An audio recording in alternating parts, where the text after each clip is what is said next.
என் நெஞ்சில் குடியிருக்கும்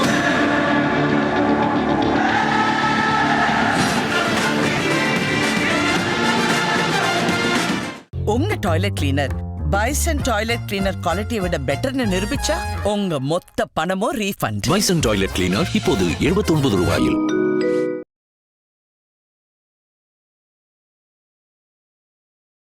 பக்கத்தூர்ல வராரு, ஒரு 5 நிமிஷம் வாக்கிங்ல வராரு, போய் பார்க்கலாம்னு சொல்லிட்டு போறது வேற. 8-10 கிலோமீட்டருக்கு அப்போ அந்த அந்த பக்கம் வராரு, 8 கிலோமீட்டர் 10 கிலோமீட்டர் தாண்டி வராருன்னும் போது ஒரு 2 வீலர்ல அவரை பார்க்கறதுக்காக மனைவி மக்களோட வரான் ஒரு பெரிய எழுச்சி கூட்டம். அதுவும் நீங்க இவ்வளவு அடக்குமுறை, இவ்வளவு பயம் காட்டுறீங்க, கரூர் சம்பவத்தை வைத்து பயம் காட்டுகிறீர்கள், அத்தனையும் தாண்டி வரான்னா அது தண்ணி அடிச்சாத கூட்டம் தானே. அப்புறம் எதனா நான் கோபம் தான் சார் வருது. ஏங்க 2 வீலர்ல தூத்துக்குடியில சந்தா போறாரு, தெருவா போறாரு, தூத்துக்குடியில துப்பாக்கி சூடு சம்பவத்துக்கு இப்ப இருக்கப்பட்ட உச்ச நட்சத்திரம் 2 வீலர்ல போறாரு, டபுள்ஸ் போறாரு, ஒருத்தன் வீட்டுக்கு போய் கதவு தட்டி உதவி அவங்க கிட்ட ஒரு உதவி பணத்தை கொடுத்துட்டு வராரு. ஒரு அனிதா வீட்டுக்கு போறாரு, விடிய காலையில போறாரு, எந்த போலீஸுக்கு சொல்லாத போறாரு, தன்னந்தனியா போறாரு, தன் ரசிகர் கூட்டத்துக்கு சொல்லாத போறாரு. தைரியத்தை பார்த்து அவருக்கு சொல்லி கொடுக்குறேன். இவருக்கு போராடின கதைலாம் தெரியாதா? ஒரு நாளும் நாங்கள் ஆதிக்கத்திற்கு அடிபணிய மாட்டோம். யார்? உதயநிதி சொல்றாரு, ஒரு காலம் நாங்கள் ஆதிக்கத்திற்கு அடிபணிந்த வரலாறே கிடையாது. அப்போ உனக்கு வரலாறு தெரியலன்னு அர்த்தம். நீ வரலாறு முதல்ல திமுக வரலாறு படி, அடிபணில நீங்க மண்டியிட்ட வரலாறுலாம் இருக்குது. நீங்க மண்டிட்டு சரணாகதி அடைஞ்ச வரலாறுலாம் இருக்குது. சர்க்காரியா கமிஷன் உங்க தாத்தா மாட்டிக்கின்னு இந்திரா காந்தி அம்மா கேட்டப்போ கச்சத்தீவை அப்படியே தூக்கி கொடுத்துட்டு மறுநாள் நான் பத்திரிகையில பார்த்து தான் செய்தியை தெரிஞ்சுன்னு ஒரு மாநில முதலமைச்சர் சொன்னார் சார். அன்னைக்கு மட்டும் அந்த கச்சத்தீவை கொடுத்து இல்லைன்னா இன்னைக்கு இந்த மீனவர்கள் பிரச்சனை கிடையாது. ஆனால் கச்சத்தீவை பற்றி திரு விஜய் அவர்கள் பேசினவன் அந்த நாட்டுடைய அதிபர் கச்சத்தீவுக்கு ஓடுற பயம் ஒன்றும் ஜனநாயகம் பட ரிலீஸுக்கு இவர் மலேசியாவுக்கு போறாரு. நீ இந்தியாவுக்குள்ள பேசுறீங்க, கடல் கடந்து மலேசியாவில் இருக்கிற கவர்மெண்ட் அல்லறது இல்ல.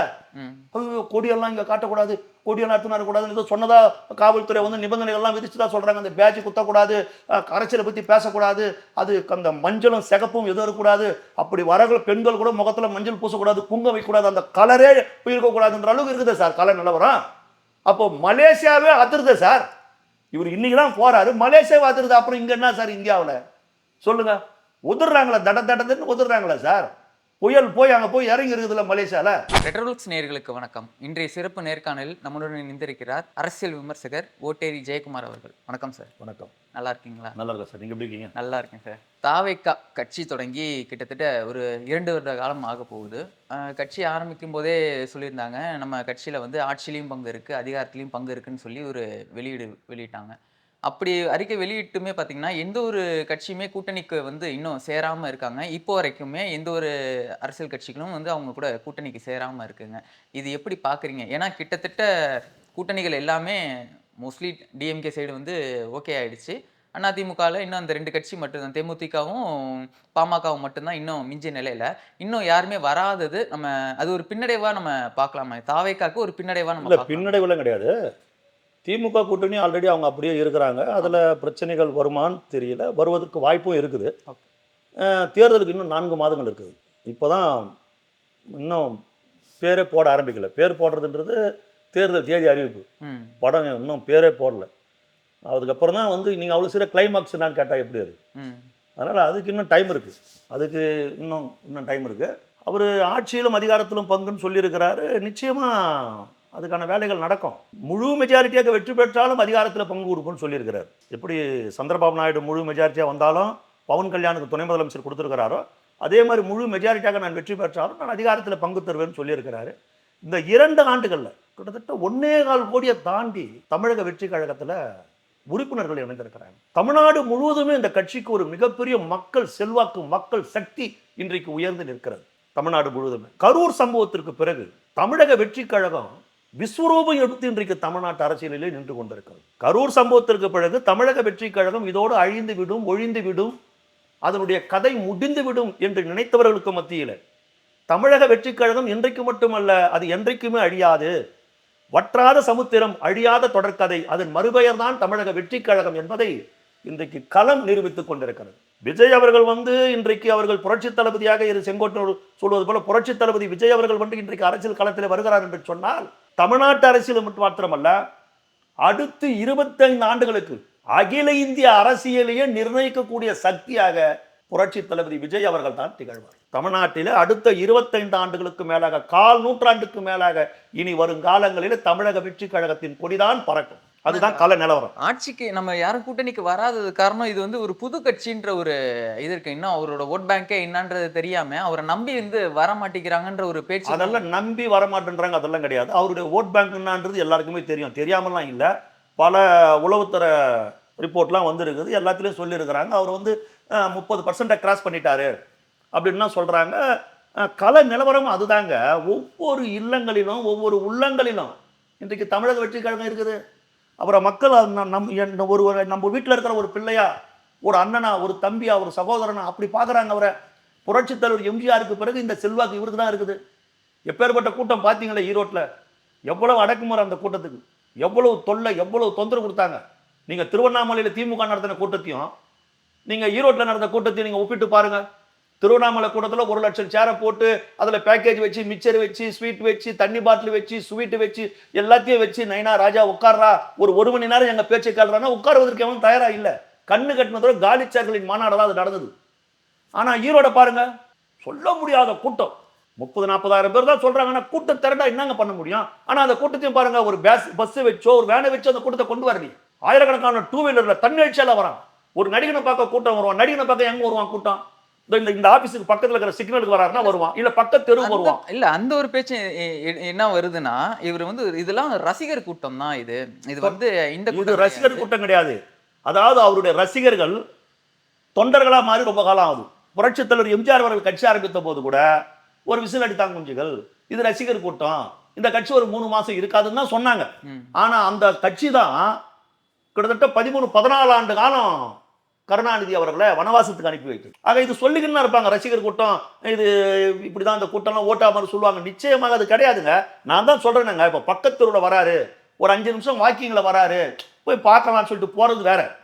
8-10 கிலோமீட்டருக்கு அப்போ அந்த அந்த பக்கம் வராரு, 8 கிலோமீட்டர் 10 கிலோமீட்டர் தாண்டி வராருன்னும் போது ஒரு 2 வீலர்ல அவரை பார்க்கறதுக்காக மனைவி மக்களோட வரான் ஒரு பெரிய எழுச்சி கூட்டம். அதுவும் நீங்க இவ்வளவு அடக்குமுறை, இவ்வளவு பயம் காட்டுறீங்க, கரூர் சம்பவத்தை வைத்து பயம் காட்டுகிறீர்கள், அத்தனையும் தாண்டி வரான்னா அது தண்ணி அடிச்சாத கூட்டம் தானே, ஒரு தண்ணி அடிச்சா வர கூட்டம் தானே. அது எப்படி நீங்க வந்து நினைக்கிறீங்க? ஏன்னா ஏங்க அவர் வந்து இப்ப இன்னைக்கு அரசியலுக்கு வந்தாரு அப்படின்னா பரவாயில்லைங்க. அவர் இன்னைக்கு அவருக்கு ரொம்ப காலமாவே அரசியலுடைய அவருக்கு அறிவு புரிதல் இருக்குது. அவர் 30-31 வயசுலயே அவர் வந்து இலங்கை தமிழர்களுக்காக உண்ணாவிரதம் உட்கார்றாரு குடும்பத்தோட. கலைஞர் உட்கார்ந்தார இலங்கை ஈழ தமிழர்களுக்காக ஒரு காலையில டிஃபன் சாப்பிட்டு மதியம் லஞ்சுக்கு முன்னாடி சாப்பாட்டுக்கு முன்னாடி ஒரு அந்த மாதிரி உண்ணாவிரதம் கிடையாது, புரியுதுங்களா? காலையில இருந்து மாலை வரையில இலங்கை தமிழுக்காக உண்ணாவிரதம் உட்கார்ந்தார். நம்ம தமிழ்நாட்டு மீனவர்களுக்காக நாகப்பட்டினத்தில் மிகப்பெரிய ஆர்ப்பாட்டம் செய்திருக்கிறார் சார். அதை விட கரூர் சம்பவத்தில் இவங்க சொல்றாங்க விஜய் இப்படி வர்றாரு அப்படி இப்படி இவ்வளோ பேசுறாங்களே சார். சார் அனிதான்ற மாணவி தற்கொலை பண்ணி இறந்தாங்க இல்லையா நீட் தேர்வுக்காக, அந்த அனிதா இறந்தப்போ அவங்க வீட்டுக்கு இவர் போறார் சார்.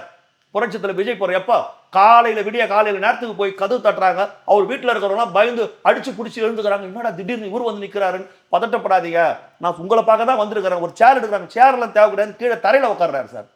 தரையில உட்காந்து பேசுறாரு அனிதா அவங்க வீட்டில் போயிட்டு. அவங்க அண்ணன் கிட்ட சொல்றாரு, நீங்க எதுக்கும் பயப்படாதீங்க, நான் ஒரு அண்ணன் உங்களுக்கு இருக்கிறேன், ஒரு ஃபோன் நம்பர் கொடுக்குறேன், அந்த நம்பரை வச்சுக்கோங்க, உங்களுக்கு எந்த உதவி வேணாலும் என்னை கேளுங்க அப்படின்னு அவங்களுக்கு ஒரு உதவியா ஒரு தொகையை கொடுத்து, இந்த தொகையை வெளியில சொல்லாதீங்க, இதை வச்சுக்கோங்க. அனிதா வந்து உங்களுக்கு மட்டும் தங்கச்சி கிடையாது, எனக்கும் தங்கச்சி தான், எனக்கு கூட வித்யான்ற ஒரு தங்கை இருந்தாங்க, அவங்க இறந்துட்டாங்க, கூட பிறந்த ஒரு தங்கை இறந்தா அதனுடைய வேதனை எவ்வளவு இருக்கும் என்பதை எனக்கு நல்லாவே தெரியும், எனக்கு அந்த வருத்தம் இருக்குதுன்னு சொல்றாரு. இப்போ அஜித்குமார் காவல் நிலையத்தில் லாக்அப் டெத் ஆயிடுறாரு அஜித்குமார், அவர் வீட்டுக்கு போறார், அவர் வீட்டுக்கு போய் பார்க்குறாரு, அவங்க வீட்டில் போய் பார்க்குறாரு விஜய் அவர்கள். அதே மாதிரி ஸ்டெர்லைட் போராட்டம் துப்பாக்கி சூட்டில் இறந்தவங்க வீட்டுக்கு சார், இங்கேருந்து தூத்துக்குடிக்கு போயிட்டு விடிய காலையில் 1 மணிக்கு போய் இறந்தவங்க வீட்டுக்கு கதவு தட்டுறாரு. அவங்க யாரோ இன்னொன்று கதவு திறந்து பார்த்தா 2 வீலரில் டபுள்ஸ் போயிருக்கிறார் சார். லோக்கல் போலீஸ் கூட இன்ஃபார்ம் கொடுக்கல சார். அனிதா வீட்டுக்கு போகும்போதும் அந்த இடத்துல இருக்கிற தூத்துக்குடி துப்பாக்கி சூடு லோக்கல் போலீஸ் இன்ஃபார்ம் தெரியாது, யாருக்குமே தெரியாது. 2 வீலர்ல டபுள்ஸ் போறார் சார். எவ்வளவு தைரியம், எவ்வளவு ஒரு சிங்க நிகர் தலைவனா இருந்தா தன்னந்தனியா 2 வீலர்ல போய் ஒவ்வொரு வீட்டுக்கும் காலையில விடிய காலையில 4 மணிக்குள்ள அவங்களை எல்லாம் பார்த்து ஆறுதல் சொல்லிட்டு வந்திருக்கிறார் சார். அவர் என்ன இன்னைக்கு திடீர்னு இப்ப நேற்று தான் வந்தார் முந்தான தவிர எப்படி சொல்றீங்க? இல்ல நாம சொல்லல, அது எப்படி ஒரு பேச்சு எதிர்ப்புன்னா இப்போ ஈரோட்ல சொல்றேன் சார். சம்பாதிப்பதற்காகவே அரசியலுக்கு வந்தவங்க இவங்க. தன் சம்பாதித்தை விட்டு அரசியலுக்கு வந்தவர் திரு விஜய் அவர்கள். ஒரு 600 கோடி ரூபாய் சம்பாதிக்கிறாருன்னா ஒரு நாளைக்கு அவருடைய வருமானம் கிட்டத்தட்ட 1.5 கோடியிலிருந்து 2 கோடி ரூபாய் சார்.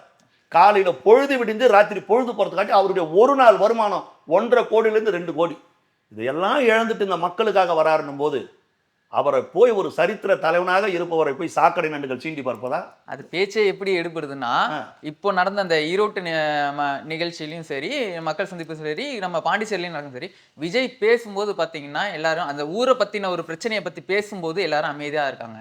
இவரோட சொந்த டைலாக்கு திமுக திட்டுறது, இந்த அங்கிள்னு சொல்றது, இல்ல வந்து தீய சக்தி அப்பனா மட்டும்தான் கத்துறாங்க. இதுல இருந்தே தெரியுதா அவங்க எல்லாமே ஒரு ரசிக மனப்பான்மையில தான் இருக்காங்கன்ற பேச்சு வருது. பார்க்கும்போது ஒரு எழுச்சி வரும் சார். அவர் பாலிடிக்ஸ் பேசும்போது ஆமா நம்ம லோக்கல்ல இவ்வளவு பிரச்சனைகள் நடக்கும்போது நடக்குதுன்னு அவங்க வேதனையா தான் இருப்பாங்க.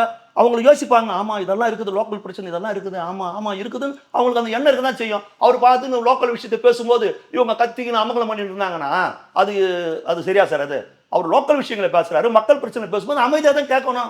அது சரியா தானே சார் இருக்குது?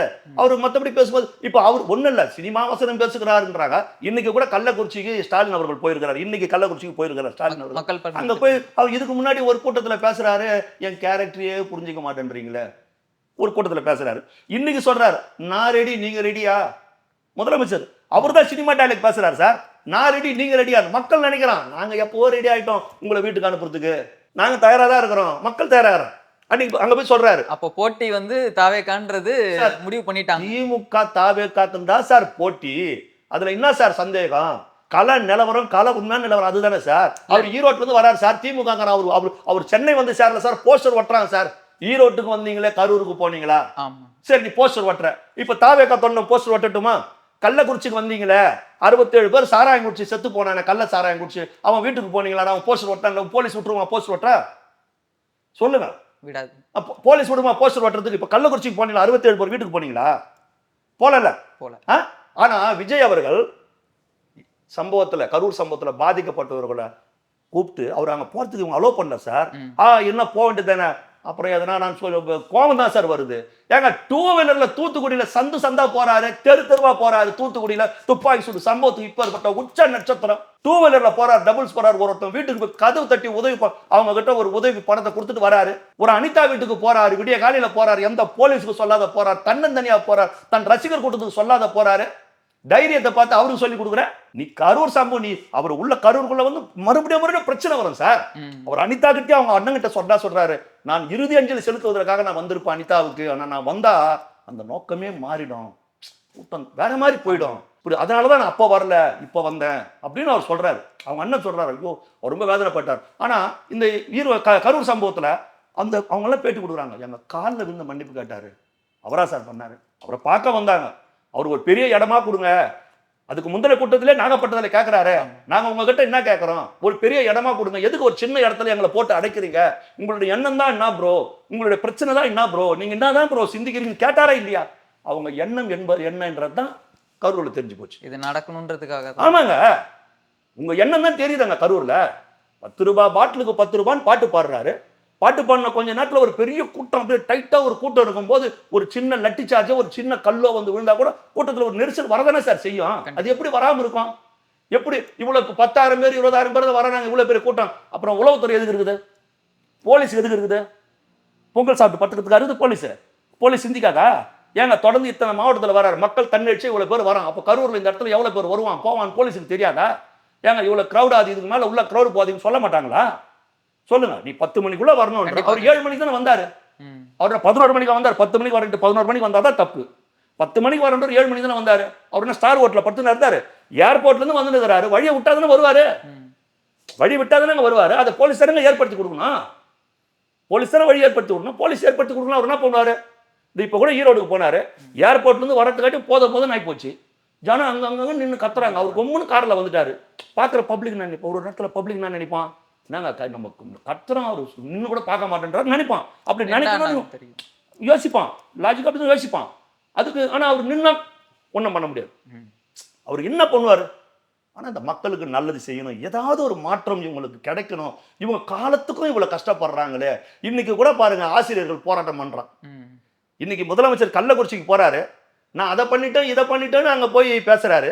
இங்க ஆசிரியர் சொல்றான், நீங்க தானே சொன்னீங்க, போன தேர்தலில் சொன்னீங்க 505 வாக்குறுதி அள்ளி வீசுனீங்கல்ல, இப்ப கூட ஈனம் மானம் சூடு சொரணம் இல்லாத திமுக தேர்தல் அறிக்கை தயாரிக்கிறது ஒரு குழுவை போட்டுக்கிறீங்க 12 பேருக்குள்ள. அதே மாதிரி கனிமொழி சிங்கமா இல்ல? உங்களுக்கு வெக்கமா இல்ல? அந்த தேர்தல் அறிக்கை எழுதுறதுக்கு வெக்கமா இல்ல? போன முறை சொன்னமே, நம்ம ஒண்ணு கூட செய்யலையே, நம்ம இவ்வளவு அசிங்கத்தை பண்ணியிருக்கிறோமே. ஒரு ஆசிரியர்கள் பணி அவங்க பணி நிரந்தரம் கேட்டாங்களே, சம வேலை சம வேலை வாய்ப்பு, சம வேலை சம ஊதியம்னு ஸ்டாலின் தானே சொன்னார். ஸ்டாலின் தானே சொன்னாரு. ஸ்டாலின் தான் வராரு, விடியல் தர போறாரு, நீங்க தானே சொன்னீங்க. அவங்க கணக்குப்படி 95% அவங்க கொடுத்த வாக்குறுதி நிறைவேற்றலங்க. அதை விட்டு போன 5% இதெல்லாம் நான் கேட்கறேன், நீட்டை ஒழிப்பன் தானே முதல் வாக்குறுதி. நீட்டை ஒழிச்சாங்களா? அனிதாவின் ஆன்மா அவங்கள மன்னிக்குமா? நீட்டை ஒழிக்கிற ரகசியம் எங்களுக்கு தெரியும் சொன்னாரா இல்லையா உதயநிதி? நீட்டை ஒழிச்சாங்களா? மாதா மாதம் மின்கட்டம் நாங்கள் எடுப்போம், 2 மாதம் எடுக்கிற மின்கட்டம் நீ மாதா மாதம் எடுப்போம், உங்களுக்கு 100 யூனிட் இன்னும் எக்ஸ்ட்ரா கிடைக்கும்னு சொன்னாங்களே, செஞ்சாங்களா? செஞ்சாங்களா? பெட்ரோலுக்கு 5 ரூபாய் குறைப்போம், டீசலுக்கு 4 ரூபாய் குறைப்போம் சொன்னாங்களே, செஞ்சாங்களா?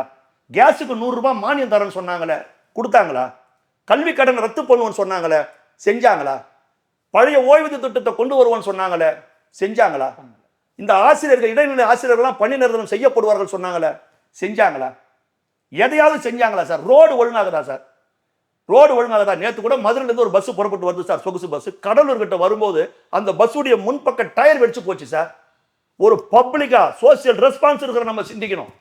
அந்த பஸ்ஸில் நம்ம வந்திருந்தா, நம்ம குடும்பத்தில் ஒரு வந்திருந்தா, அந்த எதிர்த்தா மாதிரி அடிப்பட்ட காரில் வந்திருந்தா, முன் டயர் வெடிது சார். பஸ் வெடிச்சு அந்த தடுப்பு சுவர் 2 நோட்டுக்கு நடுவில் இருக்கிற தடுப்பு சுவர் தாண்டி இடிச்சு தாண்டி சிவனேன்னு வராங்க 2 கார்ல, யாரோ 2 ஃபேமிலி வராங்க. அந்த காரை நசுக்கி 8 பேரும் பாவம் உள்ளவே செத்து போயிட்டாங்க சார், குழந்தை உட்பட.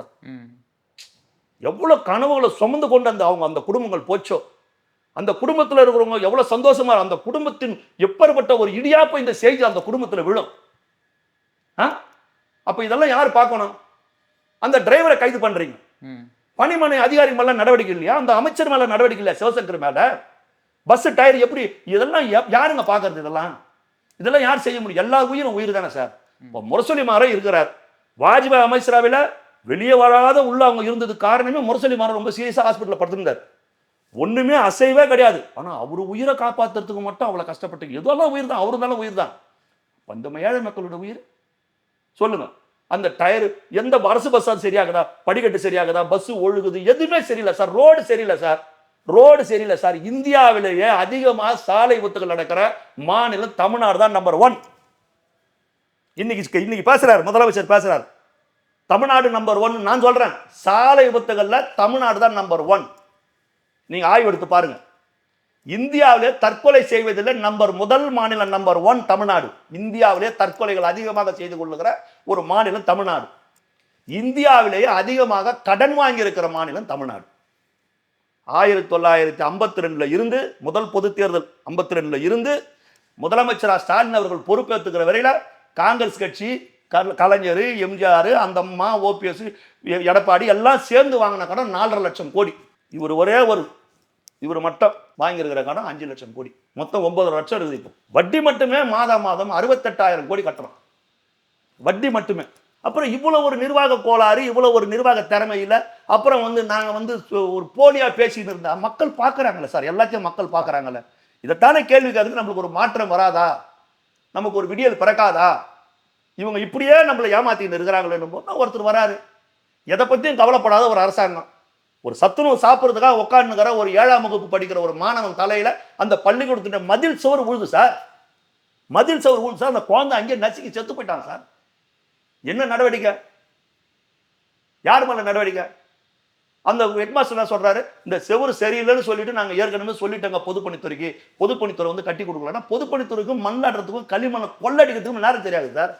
இந்த நிலைமை மாறணும், இந்த நிலைமை மாறணும். எல்லாரும் இவர் பின்னாடி நிற்கிறான், புரட்சி தளபதி விஜய்க்கு பின்னாடி நிற்கிறான். சொல்ல இவங்க இப்படிதான், இவங்க எப்படியாவது டைவர்ட் பண்ணி பேசினா தான் இருப்பாங்க. அது இவங்க ஸ்டைல் சார், அது இவங்க ஸ்டைல். அது ரெண்டாவதா பார்த்தீங்கன்னா, அந்த இப்போ 2 வருஷம் ஆயிடுச்சு, உள்கட்சிக்குள்ளேயே நிறைய கட்சி பூசல் இருக்குது அப்படின்ற மாதிரி சார். மூக்குன்னு இருந்தால் சளி பிடிக்க தான் செய்யும். இல்லை அதனால 2 பேர் இந்த அஜிதா அவங்க நேற்றுக்கு தற்கொலை முயற்சிக்கு ஈடுபடுறாங்க. தற்கொலை முயற்சிக்கு போகிறது தப்பு, யாராக இருந்தாலும். அஜிதான்றதுல யாராக இருந்தாலும் அது தப்பு. அந்த மாதிரி முடிவு யாராக இருந்தாலும் எடுக்கக்கூடாது. ஒரு குடும்பம்னு அதில் பிரச்சனை சார். ஒரு கட்சின்னும் போது இப்போ 120 மாவட்ட செயலர் தான் இருக்கிறாங்க. ஒரு கட்சியில் 120 தான் இருக்கிறாங்க. லட்சம் தொண்டாங்கிறான், எல்லாம் ஆசைப்படுறான் மாவட்ட செயலர் ஆகணும்னு. எல்லாரும் கொடுத்துட முடியுமா? இது எப்படி இது சாத்தியப்படும்? இல்ல அதுக்கும் திமுக தான் காரணம்ன்ற. ஆமா சார், அவங்க எல்லாத்துக்கும் அவங்க காரணம் சார். நீங்க திமுக சாதாரணமா நினைக்காதீங்க. அவங்க பல பிரச்சனைக்கு பின்னாடி அவங்க இருக்கிறாங்க சார். காங்கிரஸ் கட்சியை கச்ச கச்சன்னு ஒடிச்சாங்க சார். காங்கிரஸ் கட்சியிலிருந்து மூப்பனார் வெளியே வந்து தமிழ் மாநில காங்கிரஸ் ஆரம்பிச்சார் சார். அப்புறம் மூப்பனார் இவருக்கு செட் ஆகல, கலைஞருக்கு செட் ஆகலன்னு சொல்லிட்டு மூப்பனார் கிட்ட இருந்து சிதம்பரத்தை ஒடிச்சு ஜனநாயக காங்கிரஸ் ஆரம்பிச்சாங்க. அதுக்கப்புறம் குமரி அனந்தனை வச்சு தொண்டர் காங்கிரஸ் ஆரம்பிச்சாங்க. இது காங்கிரஸை மட்டும். இதே மாதிரி கம்யூனிஸ்ட்ல செஞ்சிருக்கிறாங்க. இப்போ விடுதலை சிறுத்தை கண்டி அமைதியா இல்லைன்னா வன்னியரசு வெளியே வருவார், இல்ல ரவிக்குமார் வெளியே வருவார், இல்ல ஆனூர் நவாஸ் வெளியே வருவார். இதுக்கு தான் வேற வழி இல்லாத திருமாவளவன் சொம்பு தூக்கின்னு பின்னாடியே போய் நிற்கிறார். ஐயா நீங்க என்ன சொன்னாலும் நான் உள்ளேன் ஐயா அப்படின்னு சொல்லிட்டு பின்னாடி போய் நிற்கிறார். புரியுதுங்களா? கம்யூனிஸ்ட் கூட சொல்றாங்க எங்களை சரியாக உள்ளும் புறமும் இன்றைக்கு திமுக புரிந்து கொண்டது. ஆமா, அவங்க வந்து உண்டியல் தட்டி இருந்தவங்ககிட்ட வந்து 25 கோடி கொடுத்தா என்ன பண்ணுவாங்க? சப்வே உண்டியல் தட்டி இருந்தாங்க. உலகத்தை கண்டுபிடிப்பதுக்கு முன்னாலே உண்டியலை கண்டுபிடிச்சவங்க அவங்கள சொல்லுவாங்க. அவங்க கிட்ட 25 கோடி கொடுத்தா அவங்க என்ன பண்ணுவாங்க? அவங்க சரணாகதி அடைஞ்சிட்டாங்க. ஆனா இந்த கட்சிகளை உடைப்பது ஏங்க, தேமுதிக எப்படி உடைச்சாங்க? அந்த சந்திரகுமார் அவங்கள வச்சு தேமுதிக என்ன வேலை பண்ணாங்க? மதிமுக எத்தனை பேர் வெளியே போனாங்க? இதெல்லாம் பண்ணுவாங்க சார். போட்டி அதிமுக ஆரம்பிச்சாங்க. அதிமுக தலைவர் சேர்த்ததுக்கு அப்புறம் போட்டி அதிமுக ஆரம்பிச்சாங்க. இந்த முத்துசாமி, இந்த கண்ணப்பன், இவங்கள ஒவ்வொரு காலகட்டத்தில் கட்சி ஆரம்பிக்க சொல்லி இதெல்லாம் ரொம்ப எப்பவுமே இதெல்லாம் இவங்களுக்கு கை வந்த கலை சார். ஆனா இந்த பருப்பெல்லாம் புரட்சி தளபதி விஜய் அவர்கள்கிட்ட வேகாது. இதெல்லாம் வேகாது. நீ திமுகவும் அதிமுகவும் ஒடியாம பார்த்துக்கினா போதும். இதெல்லாம் இங்கே வேகாது. ஏன்னா இவர் ஒரு தன்னெழுச்சியான ஒரு தலைவர் சார். ஒரு 52 வயது, ஒரு சின்ன வயசு, ஒரு மிஸ்டர் கிளீன், ஒரு நேர்மையான ஒரு மனிதராக இருக்கிறார். மக்கள் இதயங்கள் இருக்கிற ஒரு மனிதராக இருக்கிறார். ஒரு மாற்றத்துக்கான ஒரு அரசியலுக்காக குரல் கொடுக்குறார். அப்படின்னும் போது அது எல்லாம் தானே சார் விரும்புவான். போதும் இவங்க கிட்ட இப்போ இவங்களே இருக்குமா சார்? நான் கேட்குறேன், இவங்களே இருக்கணுமா? ஒரு கோபாலபுரத்து கொடிமிக்கு தமிழ்நாடுன்னா கொத்தடிமை எழுதி வச்சிருக்குதா? மானம் கட்டு போய் தீர்றானுங்க. நீங்கள் யோசிச்சு பாருங்க. இப்போ ஏவாவாலு சொல்கிறார் சார் உதயநிதியை பார்த்து, இவர் வந்து இளம் பெரியாராக இருக்கிறாருன்னு. அதான் உங்களுக்கெல்லாம் ஒரு இதுவே இல்லையா? உங்களுக்கெல்லாம் இவர் பெரியாரா? இவர் பெண்ணியத்துக்காக போராடிய தந்தை பெரியார் எங்க? சமூக நீதிக்காக போராடியவன், ஜாதி ஒழிப்புக்காக போராடியவர், மதங்களின் பேரால் கலவரம் வருதுன்ற போது கடவுளே தூக்கி எறிந்தவர் தந்தை. அவர் யார்? அவர் தள்ளாத வயதிலையும் தடி கொண்டு மூத்திர சட்டியோட தமிழ்நாடு ஃபுல்லா பயணம் செஞ்சு இவரு சனாதனத்தெல்லாம் எதிர்த்து போராடி இருக்காரு. ஏங்க கிழிச்சாரு ஒரு சனாதனத்தை எதிர்த்து. இவருக்கு போராடின கதையெல்லாம் தெரியாதா? ஒரு நாளும் நாங்கள் ஆதிக்கத்திற்கு அடிபணிய மாட்டோம். யார்? உதயநிதி சொல்றாரு. ஒரு காலம் நாங்கள் ஆதிக்கத்திற்கு அடிபணிந்த வரலாறே கிடையாது. அப்போ உனக்கு வரலாறு தெரியலன்னு அர்த்தம். நீ வரலாறு முதல்ல திமுக வரலாறு படி. அடிபணில நீங்க மண்டியிட்ட வரலாறுலாம் இருக்குது. நீங்க மண்டிட்டு சரணாகதி அடைஞ்ச வரலாறுலாம் இருக்குது. சர்க்காரியா கமிஷன் உங்க தாத்தா மாட்டிக்கின்னு இந்திரா காந்தி அம்மா கேட்டப்போ கச்சத்தீவை அப்படியே தூக்கி கொடுத்துட்டு மறுநாள் நான் பத்திரிகையில பார்த்து தான் இந்த செய்தியை தெரிஞ்சுன்னு ஒரு மாநில முதலமைச்சர் சொன்னார் சார். அன்னைக்கு மட்டும் அந்த கச்சத்தீவை கொடுத்து இல்லைன்னா இன்னைக்கு இந்த மீனவர்கள் பிரச்சனை கிடையாது. ஆனால் கச்சத்தீவை பற்றி திரு விஜய் அவர்கள் பேசினவன் அந்த நாட்டுடைய அதிபர் கச்சத்தீவுக்கு ஓடுறார். பயம் ஓடுறார் சார். புரியுதுங்களா? இதெல்லாம் இந்த நிலைமையெல்லாம் மாறும். கச்சத்தீவு இந்த பிரச்சனை எல்லாம் மாறும். இனி வருங்காலங்கள்லாம் மாறும். புரியுதுங்களா? இவர் வந்து இப்போ கூட ஒன்றும் இல்லை, ஸ்டாலின் கூட சொல்லியிருக்கிறாரு அவர் விஜய் அவர்களை பார்த்து, இன்னொரு புது அடிமை வந்திருக்கிறாருன்னா. அடிமைன்ற வார்த்தை நீ சொல்றதை விட உங்க அப்பா அழகா சொன்னார். யாரு? கலைஞர் சொன்னார். எங்க சொன்னார்னா சட்டமன்றத்தில் சொன்னார் கலைஞர். ஒரு அடிமை இன்னொரு அடிமைக்கு எப்படி உதவ முடியும் கேட்டவர் கலைஞர், தமிழ்நாட்டுடைய முதலமைச்சர். ஈழத்துல ஈழப்போர் நடந்தப்போ 1.5 லட்சம் ஈழ மக்களை கொன்று குவித்தான் சார். அதுக்கு இந்திய அரசாங்கம் ராடார் போன்ற கருவிகள்லாம் கொடுத்து உதவிச்சுன்னு அந்த நாட்டுடைய பிரதமராக அதிபராக இருந்த ராஜபக்சே டெல்லியில சொன்னார் சார். இந்தியா மட்டும் உதவி இல்லை என்று சொன்னால் ஈழப்போரில் நாங்கள் விடுதலை புலிகளை வெற்றி பெற்றிருக்க முடியாதுன்னு. அன்னைக்கு அந்த ஆட்சிக்கு முட்டு கொடுத்தவங்க நீங்க. அன்னைக்கு மட்டும் நான் அமைச்சரவை ராஜினாமா பண்ணி வெளியே போறேன்னு சொல்லியிருந்தா ஈழப்போரை முடிவுக்கு வந்திருக்கும். அதை செய்யல. உண்ணாவிரதம் உட்காந்துட்டு போரை நிறுத்திடுவேன்னு சொல்லிட்டாங்க. அதுக்காக நான் போரை நிறுத்துறேன், உண்ணாவிரத்தை முடிச்சுக்கிறேன்னு சொல்லிட்டு இவர் போரை நிறுத்துறேன்னு இவர் சொன்னதால தான் பதுங்கு கோயில் இருக்கிறவங்களாம் இவர் பேச்சை நம்பி வெளியே வந்தான் சார். அதுக்கு அப்புறம் தான் சார் கொத்தா கொண்டான். அதுக்கு என்ன தெரியுமா சொன்னாரு? மழை விட்டாலும் தூறல் விடவில்லை. இத்தனை ஆயிரம் பேர் சாவுறது இவருக்கு தூறலாகி போச்சு. இவர் சொல்லுவார், இவர் அடிமையெல்லாம் சொல்றதெல்லாம் நான் சார் ஒன்னால சார் மாவீரம் பிரபாகரனுடைய தாயார் அந்த போர் நடக்கிறப்போ சென்னை விமானத்துக்கு வந்திருக்கிறாங்க சார். அந்த அம்மா மருத்துவ சிகிச்சைக்காக அந்த ஃப்ளைட்டை விட்டு பார்வதி அம்மாவை கீழே இறக்கல சார் கலைஞர் கவர்மெண்ட்டு. ஏங்க அந்த அம்மா ட்ரீட்மெண்ட் வந்திருக்கிறாங்க, பாவம் வயசானவங்க முடியலன்றாங்க. ஐயோ இந்த அம்மா கீழே இறங்கினா அவ்வளோதான், நான் பெரிய பதில் சொல்லணும், நான் சென்ட்ரல் கவர்மெண்ட் தேவை கிடையாது, அந்த அம்மா அப்படியே திருப்பி அனுப்புங்கன்னு மாவீரன் ஈழத்தில் அங்கே போராடி கொண்டிருந்த பிரபாகரின் தாயாரை அப்படியே விமானத்திலிருந்து கீழே அந்த அம்மாவுடைய பாதம் தரையில படலை, அப்படியே திரும்பி போய் இறந்து போயிட்டாங்க. அப்பேற்பட்ட கொடுமைகளை செஞ்சவங்க இவங்க. இவங்க இப்படிதான் சார் இவங்க ஜனங்க அவங்க என்ன நினைக்கிறது, நான் மக்கள் எல்லாத்தையும் மறந்துட்டு இருப்பான் அப்படின்னு நினைச்சு இஷ்டத்துக்கு கதை விட வேண்டியது தான். அதெல்லாம் இனி நடக்காதுன்னு ராஜா, நடக்கவே நடக்காது. இது எதுவுமே இனி வாய்ப்பே கிடையாது. வாய்ப்பு கிடையாது. சார் அதே மாதிரி நீங்க சொன்ன மாதிரி தான் மிஸ்டர் க்ளீன் சொன்னீங்கல்ல. இப்போ பார்த்தீங்கன்னா, இந்த ஓபிஎஸ் டிடிவியோட கூட்டணி வந்து தாவேகா கூட வந்து கூட்டணி வைக்கிறதா பேசிட்டு இருக்காங்க. இவங்க ஒரு வேளை கூட்டணிக்கு வந்தாங்க அப்படின்னா, இப்போ நீங்க சொன்ன மாரி அந்த என்னன்னா, இந்த ஊழல் இல்லாத ஆட்சி தான் நம்ம வேணும்னு. இது போன்ற ஆட்கள் நம்ம உள்ள சேர்க்கும்போது, இது வந்து திருப்பி ஒரு பேக் ஃபயர் ஆகுறதுக்கான இல்ல, ஒரு ஒரு கட்சிக்குள்ள வரல அவங்க. கூட்டணி இன்னும் முடிவாகல. வருவதாக ஊடகங்களில் சொல்லப்படுகிறது, செய்தி அறியப்படுகிறது. மற்றபடி தேர்தல் கூட்டணி என்பது வேறு சார். நீங்க தேர்தல் கூட்டணியும் நீங்க இல்ல, நம்ம ஆட்சியிலும் பங்கு, அதிகாரத்துல பங்கு நம்ம குடுக்குறோம்னு சொல்லியிருக்கோம். அவங்களுக்கும் அப்படி கொடுத்தோம்னா ஒரு வேளை அவர் ஆட்சியிலும் அதிகாரத்திலும் அவங்களுக்கு பங்கு கொடுத்தா அவர் என்ன முடிவு எடுப்பாரு எனக்கு தெரியாது. ஒருவேளை அப்படி ஒரு சூழ்நிலை வந்தால் இவர்கிட்ட யாரும் தப்பு பண்ண முடியாது. அப்படி தப்பு பண்றவங்க யாரும் அங்க இருக்க முடியாது சார். ஒரு ராணுவ கட்டமைப்போடு தான் தமிழக வெற்றி கழகம் இருக்கும். இவர்கிட்ட தப்பே செய்ய முடியாது சார். தப்பு செய்யணும் வரும் இவர் ஏன் சார் வரணும் சார்? இன்னும் 20-25 வருஷத்துக்கு அவர் சினிமாவில் ஸ்டார் சார். அவரு இன்னும் 20 வருஷம் 25 வருஷம் நீங்க உங்க மனசாய் தொட்டு சொல்லுங்க. இன்னும் அவர் 20-25 வருஷம் இருப்பார் சினிமாவில். எல்லாத்தையும் விட்டுட்டு ஒரு மனுஷன் வராருன்னும் போது இதெல்லாம் பார்க்க மாட்டாரா சார்? அதெல்லாம் எல்லாத்தையும் பார்ப்பார் அவர். சும்மா இவங்கெல்லாம் யாரும் வருத்தப்பட வேண்டியதில்லை. அதெல்லாம் ஒரு தவறு நடக்காம, கடந்த காலங்கள் நடந்த எந்த தவறும் நடக்காம ரொம்ப அழகா பெருந்தவர் காமராஜர் எப்படி ஒரு நல்ல ஆட்சி, ஒரு பொற்கால ஆட்சியை காமராஜர் கொடுத்தாரோ அதே ஆட்சியை இவர் கொடுப்பாரு. ஜனவரிக்கு அப்புறம் இந்தியாவே திரும்பி பார்க்குற அளவுக்கு நம்ம செயல்கள்லாம் இருக்கும், செய்திகள்லாம் வரும்னு செங்கோட்டையன் அவர்கள் வந்து சொல்லியிருக்காங்க. அது என்ன மாதிரி செய்திகளா இருக்கும், என்ன நடக்குன்ற ஒரு இல்லை என்ன மாதிரி செய்தி நடக்கணும்? கட்சி இன்னும் பெருசாகும், நிறைய பேர் பல கட்சியிலேருந்து வருவாங்க, எல்லாம் இணைவாங்க, எல்லாம் இந்திய அரசியலில் மிக இப்போ பேசிட்டு தானே சார் இருக்கிறாங்க. ஒன்றும் ஜனநாயகம் பட ரிலீஸுக்கு இவர் மலேசியாவுக்கு போறாரு, நீ இந்தியாவுக்குள்ள பேசுறீங்க. கடல் கடந்து மலேசியாவில் இருக்கிற கவர்மெண்ட் அலர்துல கொடியெல்லாம் இங்கே காட்டக்கூடாது, கொடியெல்லாம் எடுத்துன்னு வரக்கூடாது ஏதோ சொன்னதா காவல்துறை வந்து நிபந்தனைகள்லாம் விதிச்சுதான் சொல்றாங்க. அந்த பேட்ச் குத்தக்கூடாது, கரைச்சலை பற்றி பேசக்கூடாது, அது அந்த மஞ்சளும் சிகப்பும் எதுவும் இருக்கக்கூடாது, அப்படி வரகள் பெண்கள் கூட முகத்தில் மஞ்சள் பூசக்கூடாது, குங்கம் வைக்கக்கூடாது, அந்த கலரே போயிருக்கக்கூடாதுன்ற அளவுக்கு இருக்குது சார் கலர் நிலவரம். அப்போ மலேசியாவே அதிருது சார். இவர் இன்னைக்கு தான் போறாரு, மலேசியா அதிருது. அப்புறம் இங்க என்ன சார் இந்தியாவில் சொல்லுங்க? உதிர்றாங்களா? தடன்னு உதிர்றாங்களா சார்? புயல் போய் அங்கே போய் இறங்கி இருக்குதுல்ல மலேசியாவில். அப்புறம் சார் எவ்வளவு இவங்க பண்ணாலும் சார் அதெல்லாம் ஜனநாயகன் படம் வந்து மிகப்பெரிய மகத்தான வெற்றி பெறும். ஜனநாயக படம் இங்க உலக சுற்றுவாலிபன் படம் புரட்சி தலைவர் எம்ஜிஆர் நடிச்ச படத்துக்கு கலைஞர் பயங்கர தொல்லை கொடுத்தாரு சார். அந்த படத்து போஸ்டர் ஒட்ட முடியாத சூழ்நிலை இருந்த தியேட்டர்காரெல்லாம் மிரட்டினாங்க. அதையெல்லாம் மீறி தான் உலக சுற்றுவாலிபன் பெரிய வெற்றி அடைஞ்சது.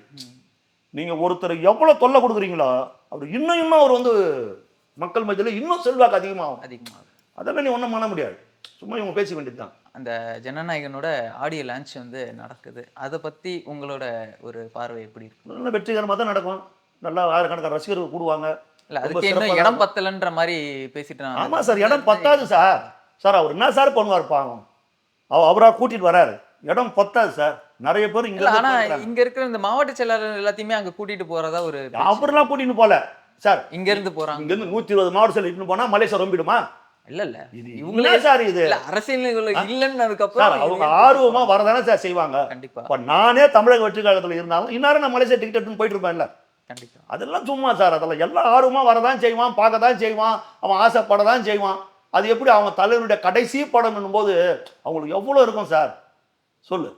அப்போ போதனை செய்வாங்க, அது எப்படி நம்ம பண்ண முடியும்? ஆக தலைவருடைய கடைசி படம் அதுவாக இருந்தாலும் இனி தமிழ்நாட்டில் அவருடைய களங்கள் நிறைய இருக்குது. அவர் நல்லாட்சி கொடுக்க போறாரு. அவருடைய ஆட்சியில் மக்கள் நல்லா சந்தோஷமா இருக்க போறாங்க. நான் தான் சொல்றேனே, அடுத்த 1/4 நூற்றாண்டிற்கு அவர் தான் தமிழ்நாடு, அவர் கொடிதான் பறக்கும். ஆணவ ஆட்சியாகலும் அகம்பாகம் பிடித்தவர்களின் கொடிமரம் முறையும் லட்சோப லட்ச தொண்டர்களின் இதய சிம்மாசனத்தில் உட்கார்ந்து கொண்டிருக்கிற கொற்றவனா புரட்சி தளபதி விஜய் அவர்களின் கொடிதான் இனி சென்னை சேஞ்சாஜி கோட்டத்தில் தொடர்ந்து பறக்கும். அதே மாதிரி இந்த ஜனநாயகனுக்கும் இந்த பராசக்திக்கும் நடுவில் ஒரு போட்டி பார்த்தீங்கன்னா ஸ்க்ரீன் ஷேரிங் வந்து சார் அது இவங்க ஏற்படுத்துறாங்க சார். இல்லை இதுக்குள்ள அரசியல் அதெல்லாம் ஏற்படுத்துறாங்க. சிவகார்த்திகன் நம்மளுக்கு அப்படிலாம் ஒன்றும் தோணலை, இவங்க ஏற்படுத்துறாங்க. அவர் என்ன சார் மலைக்கும் மடுவுக்கும் இருக்கிற வித்தியாசம் சார். ரெட் ஜெயின் தானே சார் ரிலீஸ் பண்ணு சார். அதெல்லாம் நீ அவரே ஒன்றும் இல்லை, அவரே ஏதாவது சொல்ல திமுக வெற்றி பெற்றால் உதயநிதி தான் முதலமைச்சர் வேட்பாளர் அறிவிக்க சொல்லுங்க பார்க்கலாம், அறிவிக்க சொல்லுங்க பார்க்கலாம். இல்லைனாலும் அடுத்த சிஎம்னா அவர் தான் சார். அப்படி ரகசியமா தான் பண்ண முடியும், மக்கள்கிட்ட கொண்டு போக முடியாது சார். அறிவிக்க சொல்லுங்க பார்க்கலாம். விஜய்க்கு அவர் ஈக்குவலா சொல்லுங்க? அவர் இப்பதானே சார் ஒரு 4-4.5 வருஷமா வந்தாரு. வரும்போதே நான் வந்து திமுகவில் வந்த உடனே இளைஞரணிக்குள்ள நுழைஞ்சார், இளைஞரணி செயலாளர் ஆனார். எவ்வளோ பேர் இருக்கிறாங்க, நான் கேட்க மாட்டேனார். இளைஞரணி செயலாளர் ஆனார். நீங்க தேர்தல் நிற்பீங்களா? ஐயோ மூத்தவங்களாம் நிறைய பேர் இருக்கிறாங்க, நான் நிற்க மாட்டேனார். எம்எல்ஏ ஆனாரு. அப்புறம் அமைச்சராங்களா? ஐயோ நிறைய பேர் மூத்தவங்க, நான் எப்படி அமைச்சர் ஆகுதுனாரு, அமைச்சர் ஆனாரு. அப்புறம் துணை முதலமைச்சர் ஆயிட்டாரு. புரியலைங்களா? இந்த மாதிரிலாம் அவர் நல்ல மாதிரி பண்ணாங்க சார். ஏன் சார் திமுக வளர்த்தோம் பேரறிஞர் அண்ணா தான் சார் அந்த கட்சி 50 தலைவர்கள் சார். என்.வி. நடராஜன், ஏவிக்கு சம்பத்து, பேரறிஞர் அண்ணா உட்பட நாவலர் நெடுஞ்செழியன் 50 தலைவர்கள். அந்த 50 தலைவர்கள் கலைஞர் ஒரு ஆள் கிடையாது சார். பேரறிஞர் அண்ணா ஆரம்பிச்சார். ஒரு புறத்தில் புரட்சித் தலைவர் பாடுவார், தன் இனிய குடும்பத்து ஒன்றுக்குத்தான் வறுமையை தந்தார் அண்ணான்வார். தன் குடும்பத்தை வறுமையில விட்டு போனார் சார் அவரு. ஒரு நியாயமான ஒரு நேர்மையான ஆட்சி கொடுத்தார் சார். அவருடைய ஆட்சி காலம் ரொம்ப கிளீனா இருந்தது. அவருடைய ஆட்சி காலம் அவ்வளவு நல்ல மனுஷனா இருந்தார். இன்னும் இயற்கை அவரை விட்டு வைக்கல. பேரறிஞர் அண்ணாவை இயற்கை விட்டு வைக்கல. அவர் குடும்பம்லாம் இப்படிதான் குடும்பத்தில் கட்சிக்குள்ள விட்டு போனாரா? கிடையாதுல்ல. இப்போ இவங்கெல்லாம் இந்திய எதிர்ப்பு அது இதுன்னு ஆரம்பிச்சு அவ்வளோ பண்ணாங்களே, எவ்வளோ பேர் தீ குளிச்சாங்க, எவ்வளோ பேர் இந்திய எதிர்ப்பு கஷ்டப்பட்டான். மிசால ஸ்டாலின் மட்டும் தான் மிசால போனாரா? ஸ்டாலின் மிசா காலத்தில் போனார், மிசா சட்டத்தில் போல. இல்ல அதுவும் ஒரு பேச்சு எடுபட்டு மிசா காலத்துல போனார். அதாவது சுதந்திர இந்தியா, எங்க தாத்தா நான் சுதந்திரத்துக்காக பாடுபட்டவர்னா எல்லா தாத்தாவும் சுதந்திரத்துக்காக பாடுபட்டவங்க கிடையாது. எல்லாம் வெள்ளக்காரன் எடுத்து பாடுபட்டாரு. இல்ல எங்க தாத்தா பிட்பாக்கெட் அடிச்சாரு, எங்க தாத்தா கொலை பண்ணிட்டாரு, கொள்ளை அடிச்சிட்டாரு, அந்த மாதிரி உள்ள போனவங்கலாம் வெள்ளக்காரன் காலத்துல தான் ஜெயிலுக்கு போக முடியும். அப்ப கவர்மெண்ட் அவங்க தானே சார். நான் வெள்ளக்காரன் காலத்துல ஜெயில இருந்தேன்னா தியாகம் பண்ணிட்டு இருந்தியா? அது கிடையாது. இல்ல தப்பு பண்ணிட்டு இருந்தா. அந்த மாதிரி இவர் மிசா காலத்துல சிறையில் இருந்தாரு. கலைஞர் மிசால இருந்தாரு. கட்சிக்காரன் மிசால இருந்த திமுக காரன் குடும்பம் எல்லாம் ஓகோன்னு வந்துடுச்சா?